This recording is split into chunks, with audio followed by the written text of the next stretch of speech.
कुछ लोग कहते हैं कि यह एक गंध से भरी फिल्म है।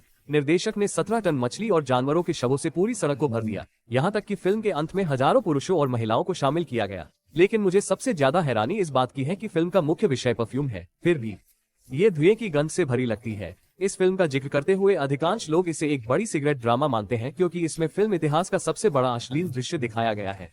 हालांकि ये फिल्म गुणवत्ता प्रतिबंधों में शामिल है, लेकिन इसका प्रभाव इतना गहरा है कि यह इतिहास में दर्ज हो सकता है। आज मैं आपको जिस फिल्म की सिफारिश कर रहा हूँ वह है परफ्यूम। 1738 का पेरिस बिल्कुल भी रोमांटिक नहीं था।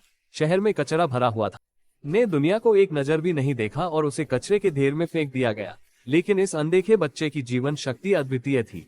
उसकी आंखें अभी खुली नहीं थी, लेकिन वो गंध के माध्यम से इस गंदे दुनिया को देख रहा था। मछली की गंध, सड़ांत की गंध, कचरे की गंध, सभी तरह की बदबू उसके नाक रोने की वजह से फांसी से बचा लिया गया। इस तरह ग्रे का जन्म होते ही वो मासूम और कमजोर था और यहाँ आते ही अन्य बच्चों द्वारा अकारण बहिष्कृत कर दिया गया। यहाँ तक कि वे उसे पालने में दम घोटकर मारने की कोशिश कर रहे थे। सौभाग्य से प्रबंधक ने समय पर हस्तक्षेप किया और उसकी जान बचाई। लगभग 5 साल की उम्र में वो अभी भी बोल नहीं सकता था, लेकिन उसकी नाक असाधारण रूप से संवेदनशील थी। वो न केवल हर व्यक्ति की अनोखी गंध को सूंघ सकता था, बल्कि गंध के माध्यम से चीजों की पहचान भी कर सकता था। यहाँ तक कि तालाब में मेढक के अंडे भी वो सटीकता से सूंघ सकता था। बस अफसोस की बात है कि यह प्रतिभा उसकी मुक्ति नहीं बन सकी। 13 साल की उम्र में प्राचार्य ने उसे मवेशियों की तरह बेच दिया, लेकिन प्राचार्य इसलिए उसने लड़की के कपड़े उतार दिए और उसकी हर इंच त्वचा को चिंतित होकर छुआ। वो बची हुई खुशबू को अपनी नाक में जोर से खींचता था, मानो केवल इसी तरह वो अपने भीतर की बेचैनी को शांत कर सकता था। आधी रात को ग्रे बेचैन होकर जागता था। उसके दिल में पहले कभी न महसूस की गई खालीपन से भरा हुआ। वो फिर से लड़की की खुशबू को याद करता था और अचानक समझ गया कि वो इतने सालों तक क्यों जीवित रहा। अतीत की सभी कठिनाइयां समझ की सीढ़ी बन गई। वह इस समय स्पष्ट रूप से समझ गया कि उसके जीवन का उद्देश्य और लक्ष्य क्या है, और वह है मानव शरीर की खुशबू को संरक्षित करना सीखना। हालांकि एक साधारण मजदूर के रूप में ग्रे और इत्र बनाने का कोई संबंध नहीं था, जब तक कि उसने डिलीवरी के दौरान एक पुरानी इत्र की दुकान नहीं खोजी। यहाँ के मालिक बाल्डनी ने भी कुछ हिट इत्र बनाए थे, लेकिन लव एंड स्पिरिट के अचानक आगमन ने उसे तुरंत गिरा दिया। वह हमेशा लव एंड स्पिरिट, लेकिन ढक्कन खोलने पर वही खुशबू थी। यह कोई अच्छी खुशबू नहीं है शिक्षक, अगर आप मुझे फिर से कोशिश करने दें। शिक्षक, मैं इसे और बेहतर कर सकता हूँ। उसने खोजबीन की और एक ढेर सारी सामग्री निकाली, लेकिन जब परीक्षण के परिणाम तैयार हो गए तो इत्र निर्माता ने अचानक अपना चेहरा बदल लिया और उसे बाहर निकाल दिया। ग्रे को समझ नहीं आया कि इत्र निर्माता का यह व्यवहार, जो दिखने में अनुचित था, वास्तव में अपनी अंतिम गरिमा की रक्षा करने का प्रयास था। अंततः जिज्ञासा ने उसके भीतर की संघर्ष को हरा दिया और इत्र निर्माता ने वो इत्र की बोतल खोल दी। केवल एक बार सूंघने पर ही उसकी पूरी आत्मा इस सुगंध से भर गई, जैसे वो एक अद्भुत दुनिया में प्रवेश कर गया हो। आ रहे थे एक रात में पहले खाली दुकान भी भीड़ से भर गई, जिससे पेरिस के अभिजात वर्ग आकर्षित होकर आने लगे। बदले में इत्र निर्माता ने वर्षों से चली आ रही इत्र की विधि को ग्रे को सिखा दिया। आमतौर पर इत्र 12 प्रकार की सुगंधों से बनता है, लेकिन प्राचीन दस्तावेजों में 13वीं सुगंध का उल्लेख है। कहा जाता है कि जो इसे प्राप्त करता है वो एक अद्वितीय इत्र बना सकता है जो पूरी दुनिया को मोहित कर दे। हालांकि कोई नहीं जानता कि वो सुगंध वास्तव में क्या है। इसे सुनकर ग्रे को तुरंत उस मैक नामक लड़की की याद आई और उसके भीतर भावनाओं की लहर उठी। वो विश्वास करता था कि लड़की की शरीर की सुगंध ही वो 13वीं सुगंध है और उसने इसे निकालने की कसम खाई। मुझे वो सब सिखाओ जो तुम जानते हो, फिर मैं तुम्हें दुनिया का सबसे अच्छा इत्र बनाकर दूंगा। इस पर इत्र निर्माता ने उसे आसवन की विधि सिखाई। ये विधि अत्यंत विलासिता से भरी थी, जिसमें हजारों ये सुनकर ग्रे की आस्था तुरंत टूट गई, जैसे उसकी आत्मा खींच ली गई हो। वो बेहोश होकर गिर पड़ा और गंभीर रूप से बीमार हो गया। डॉक्टर उसकी बीमारी का इलाज नहीं कर सके, लेकिन उन्होंने कहा कि वह महीने के अंत तक नहीं बचेगा। खुशबू की घटना से चिंतित उसने जीवन की मिठास का स्वाद चखा था और वो पुराने संघर्ष में लौटने के लिए तैयार नहीं था। ग्रे की जीवन की इच्छा को जगाने के लिए उसने एक और खुशबू संरक्षित करने की विधि बताई, लेकिन इस विधि को प्राप्त करने के लिए उसे परफ्यूम की पवित्र भूमि ग्रास जाना होगा।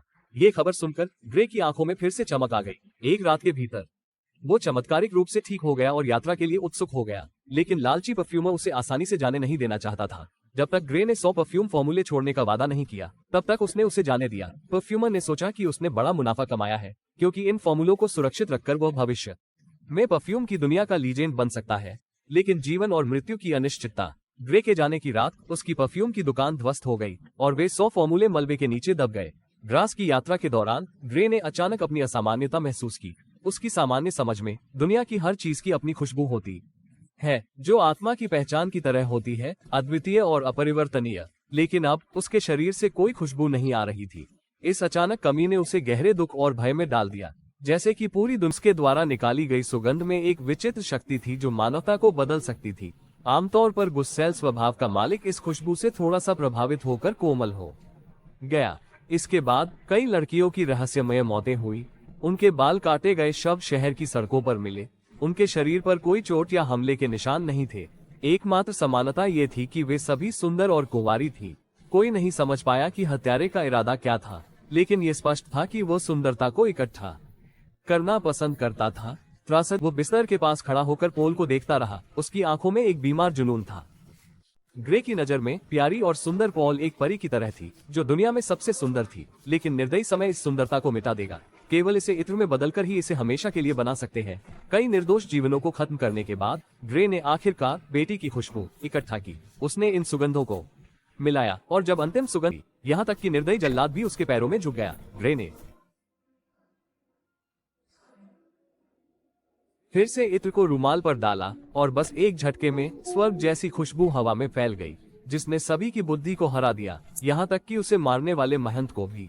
सभी लोग भूल गए कि वे यहाँ क्यों आए थे। इत्र ने उनके भीतर की सबसे मूल प्रेम भावना को जागृत कर दिया। फिर इन लोगों ने अपने कपड़े उतारने शुरू कर दिए, एक दूसरे को छूने और चूमने लगे। इस हजारों की भीड़ के उत्सव को देखकर ग्रे को अचानक एहसास हुआ कि उसके हाथ में बचा इत्र पूरी दुनिया को जीतने के लिए पर्याप्त है। लेकिन ग्रे इससे खुश नहीं था, क्योंकि उसे अपने कल्पना में उस लड़की को फिर से जीवित होते देखा।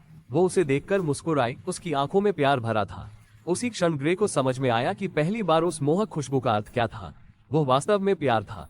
अब उसके पास सब कुछ नियंत्रित करने वाली खुशबू थी, लेकिन वो उस प्यार को नियंत्रित नहीं कर सका, और वो विशेष खुशबू की याद उसके जीवन में एक अमिट दर्द बन गई। ग्रे इस दुनिया में जिद्दी होकर जीवित रहा। बड़ी मुश्किल से उसने अपनी एक मानवता की झलक पाई, लेकिन अंत में वह जुनून और पागलपन में खो गया। इस समय उसका चेहरा दुखी था, दयनीय और घृणास्पद। 25 जून 1967 को वह अपने जन्मस्थान लौट आया, जो चोरों, हत्यारों, भगोड़ों और अपराधियों का अड्डा था। उसने बची हुई खुशबू को अपने ऊपर एक बूंद भी नहीं छोड़ी। तीव्र खुशबू ने आसपास के लोगों को भ्रमित कर दिया। लोग उस पर टूट पड़े, उसे चूमने और काटने लगे। प्रतिभा और उसकी प्रिय खुशबू एक हो गई। सब कुछ गायब हो गया। पेरिस के बाजार की गंदी हवा में वो जैसे भविष्य से इस दुनिया में आया था, समृद्धि के बाद हवा में विलीन हो गया। उसके पास दुनिया की सबसे संवेदन नहीं थी, इसलिए वो भूत की तरह गलियों में घूमता था। किसी को दिखाई नहीं देता था, क्योंकि उसमें कोई गंध नहीं थी। वो अंधेरे कमरे में एक कीड़ा की तरह झूलता था। किसी को परवाह नहीं थी। एक व्यक्ति के पास गंध नहीं होती तो वह बिना जीवन के होता है, बिना ठिकाने के। दुनिया के लिए वो अदृश्य था, इसलिए उसने दुनिया की सबसे परफेक्ट खुशबू बनाने का निर्णय लिया। एक तरह से ये खुद को समझाने के लिए था। वो वास्तव में जो चाहता था वो खुशबू नहीं थी, बल्कि उससे मिलने वाला ध्यान और प्यार था। उसे लगा कि अगर उसके पास सबसे परफेक्ट खुशबू होगी तो वो दुनिया का प्यार पा सकेगी। लेकिन साथ ही उसने ये भी समझा कि वो वास्तव में क्या चाहता था। क्या